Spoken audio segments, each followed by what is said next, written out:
Hello बच्चों। तो आज हम यूनिट एंड मेजरमेंट का सेकंड लेक्चर देखेंगे। पहले लेक्चर में मैंने आपको यूनिट एंड मेजरमेंट का जो है इंट्रोडक्शन बताया था और फंडामेंटल फिजिकल क्वांटिटीज़ और फिर उनकी एसआई यूनिट्स बताई थी जो कि 7 होती हैं। ठीक है बच्चों, आज हम इसके आगे देखेंगे कि डायमेंशन फार्मूला क्या होता है और उसके यूजेस क्या होते हैं। ठीक है, तो चलिए स्टार्ट करते हैं।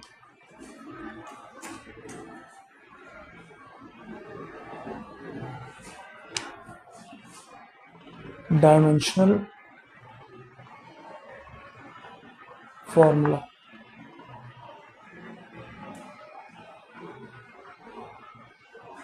बच्चों देखिए, डायमेंशन फार्मूला क्या होता है।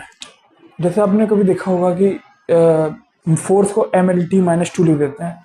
तो यहाँ क्या होता है, ये जो भी आपका बेसिक फंडामेंटल क्वांटिटीज़ हैं उन्हीं को लेके हम सारे जो है जो भी हमारे पास यूनिट सारे मतलब जो भी हमारे पास फिजिकल क्वांटिटी आ रही है उसको हम लिख सकते हैं। तो जैसे हमने फोर्स लिखा है, फोर्स क्या होता है आपका बताइए।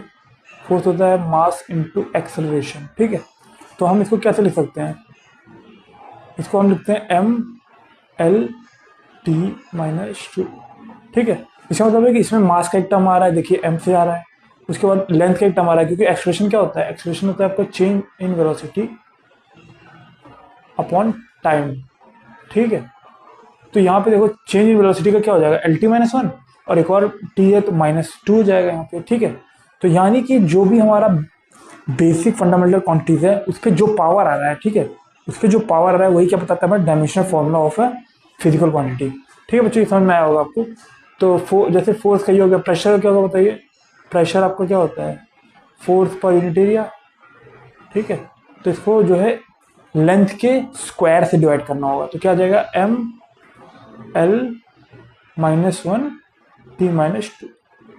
ठीक है बच्चों, समझ में आया आपको ये चीज़। तो लेंथ स्क्वायर से डिवाइड करेंगे तो पावर 2 होगा, नीचे ऊपर चला जाएगा तो लेंथ का पावर 1 है, 1 - 1 1 - 2 1 - 1 आ जाएगा यहाँ पे। ठीक है, समझ में आया बच्चों। तो आई होप कि डायमेंशन फॉर्मूला आप लोगों को थोड़ा थोड़ा पता होगा पहले भी। किसी का भी डायमेंशन फॉर्मूला लिखना है तो उसकी बस आप इक्वेशन लिख दीजिए और फिर उसके बाद मास, लेंथ, टाइम या फिर टेम्परेचर होगा या फिर करंट होगा, जिसमें भी आपको लिखना होगा वो आप यहाँ लिख सकते हो। ठीक है बच्चों, ओके। जैसे कि आप देख सकते हो मोमेंट ऑफ इनर्शिया एक टर्म होता है जो कि आपका किसमें आता है, रोटेशनल में। मोमेंट ऑफ इनर्शिया का क्या फॉर्मूला होता है बेटा, m(k²). यहाँ क्या k क्या होता है, रेडियस ऑफ गायरेशन, और m क्या होता है, मास। तो इसकी क्या यूनिट बनी आपकी, बताइए इसकी क्या यूनिट बनी आपकी, डायमेंशन फॉर्मूला क्या बना इसका। तो मास तो रहेगा ही भाई, और यहाँ पे k² यानी कि वो क्या होता है आपका डिस्टेंस का स्क्वायर, तो ये क्या हो जाएगा आपका ML2। ठीक है बच्चों, ये हो गया आपका, समझ में आया आप लोग को। ओके, टी का यहाँ कोई टर्म नहीं है तो जीरो से भी टी की पावर 0 भी लिख सकते हो, ऐसे ब्रैकेट में दिखाना होता है। ठीक है, डायमेंशनल फार्मूला को। तो ये तो हमारा हो गया एक डायमेंशनल फार्मूला का इंट्रोडक्शन। आइए अब थोड़ा सा हम डायमेंशनल फार्मूला का यूजेस देखते हैं क्या होता है।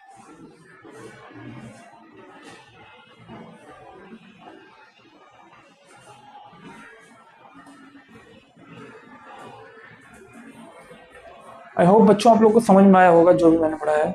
ठीक है, तो अब देखते हैं uses of dimensional formulas, uses of dimensional analysis या फॉर्मूला एनालिसिस।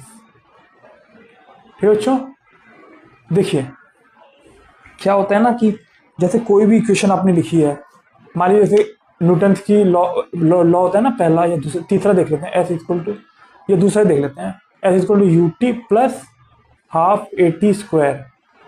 अब इसकी होमोजेनिटी देखनी पड़ती है हमको कि क्या ये इक्वेशन जो है होमोजेनियसली करेक्ट है कि नहीं है। मतलब कि ये भी अगर डिस्टेंस है तो ये वाला टर्म भी डिस्टेंस होना चाहिए, ये वाला टर्म भी डिस्टेंस होना चाहिए, इनकी जो यूनिट होगी वो डिस्टेंस होगी। तो देख लीजिए एस यहाँ क्या है, एस तो डिस्टेंस है, तो इसलिए या तो डिस्प्लेसमेंट बोलते हो आप इसको, इसको तो हम लिख सकते हैं एल। ठीक है, यूटी क्या होगा, देखो यू होता है इनिशियल वेलोसिटी, टी होता है टाइम। तो अगर वेलोसिटी इंटू टाइम करोगे तो आपका क्या आ जाएगा, लेंथ ही आएगा इसका डायमेंशन। तो यानी ये सही है। और मान लीजिए ये हाफ AT² है, ए का T² से अगर इंटू करूंगा मैं तो ये भी क्या देगा आपका, एल ही देगा। देख लीजिए करके, change in velocity upon change in time, तो ये उसको T² से भी करूँगा तो एल ही आ जाएगा, यानी कि ये फॉर्मूला डायमेंशनली करेक्ट है। Dimensionally correct. ठीक है बच्चों, आई होप कि आपको समझ में आया होगा। यहाँ पे देखिए हमको यही देखना होता है कि होमोजेनिटी क्या होती है इक्वेशन की, क्या वो इक्वेशन हमारा करेक्ट है दोनों तरफ से या नहीं। ये भी जान लीजिए कि जब भी ऐड करेंगे हम किसी फिजिकल क्वांटिटी को या सब्ट्रैक्ट करेंगे तो वही एडिशन सब्ट्रैक्शन हो पाएंगे जिनके की डायमेंशन फॉर्मूला क्या होंगे, इक्वल या सेम होंगे। ऐसा नहीं है कि आप किसी में कुछ भी जोड़ दोगे। ठीक है, तो ये एक पहला यूज है। दो यूजेस आपके यहाँ चैप्टर में इंपॉर्टेंट है। तो दूसरा यूज क्या है आपका, दूसरा यूज ये है कि कोई भी जो फॉर्मूला बन के आ रहा है, ठीक है, उसको कैसे डिराइव करेंगे। तो deriving any formula, deriving any formula of physics. जैसे मान लीजिए फोर्स क्या होता है आपका, देखो फोर्स आपका मान लीजिए डायरेक्टली प्रोपोर्शनल टू दिया है हमको m, और force is directly proportional to acceleration. अब हमको इसकी इक्वेशन बनानी है तो कैसे लिखेंगे, देखो F बराबर मान लीजिए यहाँ k कोई कांस्टेंट है और यहाँ पे हम m इंटू ए m की पावर कुछ, यहाँ पे f की पावर तो कुछ नहीं होगी, m की पावर a मान लेते हैं और b यहाँ पे आपकी एक्सेलरेशन की पावर क्या मानोगे, b मान लेते हैं। ठीक है, समझ में आ रहा है क्या, या m और n मान लो, कंफ्यूजन होगा ना, इसको आप एस टी मान लो, ज़्यादा सही रहेगा, एस और टी। ठीक है बच्चों, अब देखो यहाँ से इसका और इसका डायमेंशन जो है एक जैसा आना चाहिए। तो यानी आप क्या लिखोगे यहाँ पे एम एल, ठीक है दिख रहा है बच्चों, M L T minus two जो होगा बराबर होगा के एम यानी मास है ये की पावर एस, और ये एल टी माइनस टू की पावर टी। ठीक है, अब यहाँ से देखिए बच्चों क्या आ रहा है, यहाँ m की पावर एक ही है तो यहाँ पे भी m की पावर एक ही होगी, यानी s की वैल्यू क्या आ जाएगी, 1 आ जाएगी। कंपेयर करके बता रहा हूँ मैं। ठीक है, और यहाँ पे देखिए आपका l का जो पावर है वो कितना है, यहाँ पे l का पावर यहाँ पे कितना है आपका t है, और यहाँ पे l की पावर 1 है, यानी कि t की वैल्यू क्या आ जाएगी, 1 आ जाएगी। ठीक है बच्चों, तो t की पावर यानी कि M L T minus two इसका डायमेंशन सही हो जाएगा जो कि हमने माना था। तो यानी कि फोर्स बराबर क्या हो जाएगा आपका एम ए, और k यहाँ पे क्या है कांस्टेंट जिसकी वैल्यू 1 है। ठीक है, 1 ही आएगी इसकी वैल्यू। तो ये फॉर्मूला हमने डिराइव कर दिया। देख लो यहाँ पे कैसे हमने इक्वेशन लिखी है। पहले मैंने फोर्स को लिखा, उसका डायमेंशनल फॉर्मूला लिखा, फिर उसको इक्वेट किया किसके, m की पावर s a की पावर t से मैंने इसको रिलेट किया। तो m की पावर यहाँ s आ रही थी, एल टी माइनस टू की पावर t आ रही थी। वहाँ से मैंने कोफिशिएंट जो आपका एक्सपोनेंट्स था उसको मैंने क्या किया, इक्वेट करा दिया, और मेरे पास इक्वेशन क्या आ गई, F equal to M A. मान लीजिए हमें नहीं पता था कि इक्वेशन क्या है, तो F equal to M A जो है करेक्ट आ गई इक्वेशन। तो आई होप ये समझ में आया होगा कि हमने कैसे डिराइव किया है फॉर्मूला ऑफ फिजिक्स का, कोई भी लेके डायमेंशनल फॉर्मूला से। ठीक है, चलिए बच्चों आगे बढ़ते हैं।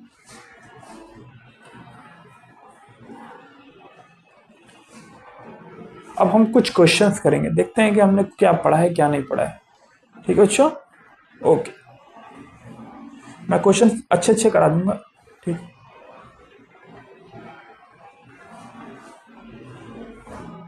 देखो मान लीजिए एक क्वेश्चन दिया है, फाइंड द एरर, एरर मैंने आपको थोड़ा बहुत पढ़ाया था पहले भी, find the error in the parallel combination of resistances given as R1 is equal to 100 plus minus 3 ohm and R2 is equal to 200 plus minus 2 ohm। ठीक है बच्चों, देखिए कैसे करते हैं क्वेश्चन, आप लोग ट्राई कीजिए, नहीं होगा तो मैं बताता हूँ। ओके, तो इसका मैं आंसर बताता हूँ आप लोग को। रेजिस्टेंस में पहले का फॉर्मूला क्या होता है, रेजिस्टेंस में पहला का फॉर्मूला होता है आपका इक्विवेलेंट। अगर आर इक्विवेलेंट की बात करें तो हो जाएगा आपका R1 R2 upon R1 plus R2। ठीक है बच्चों, तो पहले तो आपको यहाँ से इक्विवेलेंट रेजिस्टेंस की वैल्यू फाइंड करनी है। तो वो क्या आएगी आपकी 100 इंटू 200 अपॉन 300। ठीक है, तो ये कितना आ रहा है आपका, देख लीजिए 200/3 यानी कि 66.67 ओम। तो ये तो हमारी क्या वैल्यू आई है हमारी इक्विवेलेंट रेजिस्टेंस इन पैरेलल। अब इसमें एरर कितना आ सकता है वो देखना होगा। तो एरर के लिए हम लोग क्या करते थे, डिफरेंशिएट कर देते थे इक्वेशन को। तो मान लीजिए मेरा आर इक्विवेलेंट का ये फॉर्मूला है, ये तो आपने नोट कर लिया होगा ना, ये मिटा देता हूँ मैं, ठीक है। आर इक्विवेलेंट का ये फॉर्मूला, तो मेरा जो इसको आप डिफरेंशिएट कर दीजिए।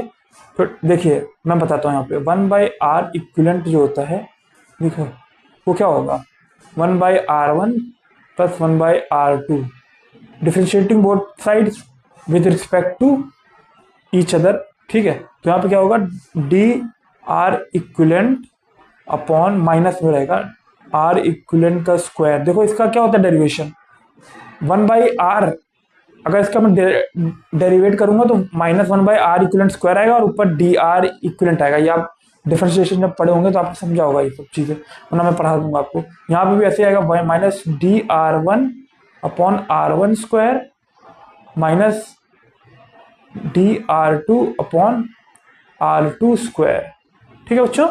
अब यहाँ पे देखिए आपका ये सब वैल्यूज आ गई हैं। अब आप इसमें से माइनस साइन जो है वो दोनों तरफ से हटा सकते हैं और ये प्लस साइन आ जाएगा, ठीक है बच्चों। ओके, अब आपको क्या करना है, यहाँ पे देखो, यहाँ पे R1 की वैल्यू रखनी है, यहाँ पे R2 की वैल्यू रखनी है और यहाँ पे एरर्स की वैल्यू रखनी है, ठीक है बच्चों। तो डी आर इक्विवेलेंट, जो एरर इक्विवेलेंट में आ रहा होगा वो क्या होगा, आर इक्विवेलेंट का स्क्वायर।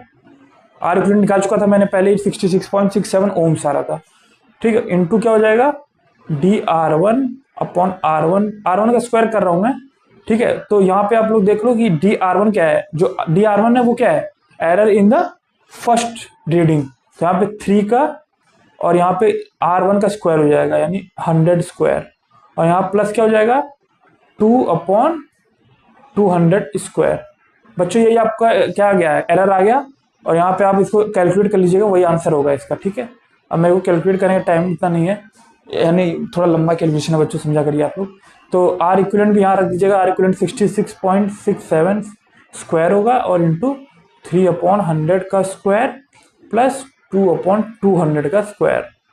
तो ये आपका क्या आ गया, error in resistance in parallel. बहुत इंपॉर्टेंट टॉपिक है, आप लोग एक बार देख सकते हैं, ऐसे ही होगा ये क्वेश्चन, ठीक है। मैंने डिफरेंशिएट क्या किया, मैंने पहले तो इक्विवेलेंट रेजिस्टेंस निकाला जो कि 66.67 ओम्स आ रहा था। उसके बाद मैंने 1/r इक्विवेलेंट को लिखा 1/r1 plus 1/r2 because these are in parallel, ठीक, ओके। फिर उसके बाद मैंने इस इक्वेशन को डेरिवेट कर दिया, जो कि अगर मैंने देखा जाए तो क्या आएगा, D R equivalent upon R equivalent का स्क्वायर माइनस साइन के साथ, यहाँ पे भी माइनस साइन, यहाँ पे माइनस साइन, सबको माइनस साइन को मैंने बाहर कॉमन करके काट दिया तो प्लस साइन हो जाएगा। यहाँ पे भी ऐसे कैसे होगा, derivate D R one upon R one square plus D R two upon R two square. फिर वैल्यू सारी रख दी मैंने, आर इक्विवेलेंट की वैल्यू मैंने निकाल रखी थी। यहाँ पे डी आर वन की वैल्यू क्या होगी, error in the first resistance, तो वो था 3 का मतलब मैग्नीट्यूड लेना केवल एरर का, क्योंकि प्लस माइनस दोनों तरफ आएगा वो एरर, मैंने पहले ही बता रखा था आपको पिछले क्लास में कि ये क्या होता है, मीन एब्सोल्यूट एरर होता है, जो कि प्लस में भी हो जाता है माइनस में भी हो जाता है। तो यहाँ पे मैंने +3 रख दिया, यहाँ पे +2 रख दिया, तो इनको जब कैलकुलेट करोगे तो ये आपका इतना एरर आएगा, ठीक है बच्चों, इक्विवेलेंट में, जो कि आप कैलकुलेट करके कैलकुलेटर से या फिर खुद से निकाल लीजिएगा। ओके बच्चों, आई होप कि ये क्वेश्चन समझ में आया हो। चलिए अब एक और क्वेश्चन करते हैं हम लोग, अच्छा क्वेश्चन था ये।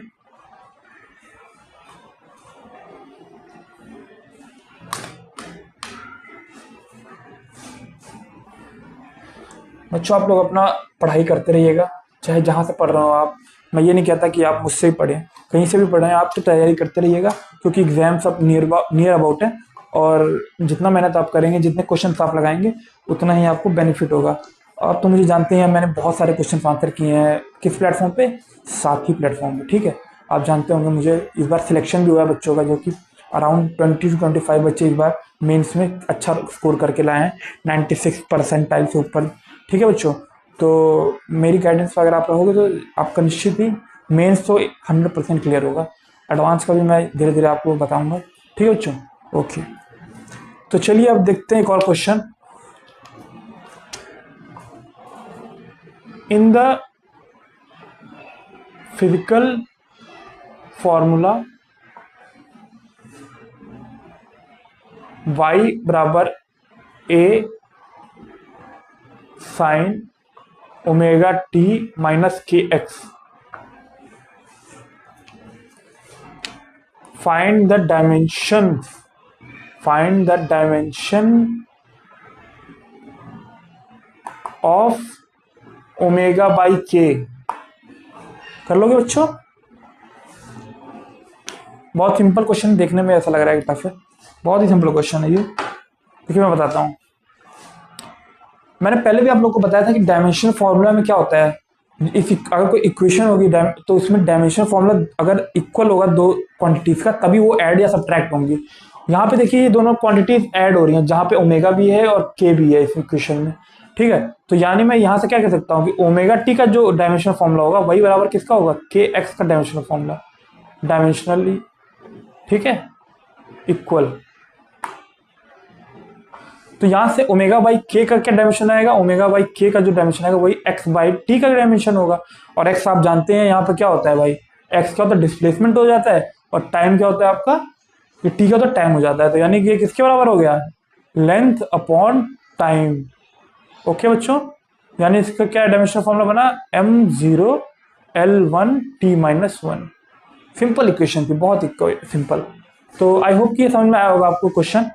ये वैसे तो वेव्स का इक्वेशन है, लेकिन आपको अभी वेव्स तो पढ़ाया नहीं गया मेरे द्वारा, तो यहाँ पे आपको यही टेक्निक अपनाना पड़ेगा कि जो इसकी फॉर्मूले डायमेंशन फॉर्मूला होगा वही इसका भी होगा, क्योंकि दोनों सब्ट्रैक्ट हो रहे हैं और ऐसे सब्ट्रैक्ट नहीं हो पाएंगे। इनको दोनों को सब्ट्रैक्ट या एडिशन करने के लिए दोनों के डायमेंशन फॉर्मूला जो होंगे वो एकदम एक जैसे होंगे, ठीक है। चलिए ठीक है, एक और क्वेश्चन देखते हैं बेटा।